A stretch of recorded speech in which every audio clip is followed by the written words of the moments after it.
বাংলার মাটিতে ভোট পড়ে রক্তে, স্বপ্নগুলো ঝরে যায় ফাইল আর বক্তৃতার ধুলোতে।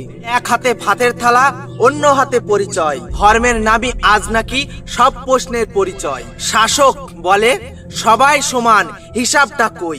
শিক্ষার নামে বাজেট শূন্য, পোস্টার শুধু বই। স্কুল কলেজের দরজায় ঝুলছে তালা, আলো নেই, বই নেই, শিক্ষক নেই। পড়ুয়ারা বলে বাংলার মাটিতে আমাদের কোনো ভবিষ্যৎ নেই। নেতারা বলে আমরা পাশে আছি, ভোট এলেই কথা। কাজের সময় চিনতে পারছি না আমি, এই তো রাজনীতির ব্যথা। ওবিসি তালিকা থেকে একে একে প্রাপ্য নামগুলি ঝরে যাচ্ছে। এদিকে লক্ষ লক্ষ টাকা পুজোর অনুদান, আলো আর রঙের শহর। অন্যদিকে বস্তিতে প্রশ্ন, আমাদের দোষটা শ্মশান আর কবর। মন্দির হয়, মঞ্চ হয়, উৎসবের মিছিল। হাসপাতালে শয্যা নেই, রোগী নিস্তব্ধ নীল। শিক্ষা বলে ভরসা করো, স্বাস্থ্য বলে অপেক্ষা। চাকরির ফর্মে বয়স প্রই, এটাই কি উন্নয়নের রেখা? কলকারখানার ধোঁয়া নেই, ছুটে যায় ট্রেন।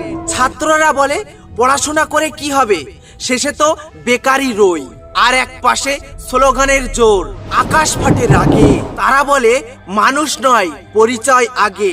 এই লেখাটা কাদের? কথার সাথে কথা না মিললেই চলে মারধর, ঘুষি, লাথি। এই কারণেই সাধারণ মানুষ থাকে আতঙ্কে। বাংলার মাটিতে মানুষ কাঁপে নিজের দেশে।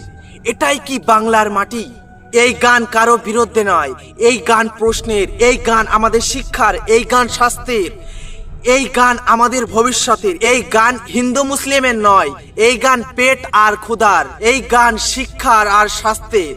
আমরা মন্দির মসজিদ চাই না, আমরা চাই নিশ্চিন্ত একটি ভবিষ্যৎ, কাজ আর শিক্ষার।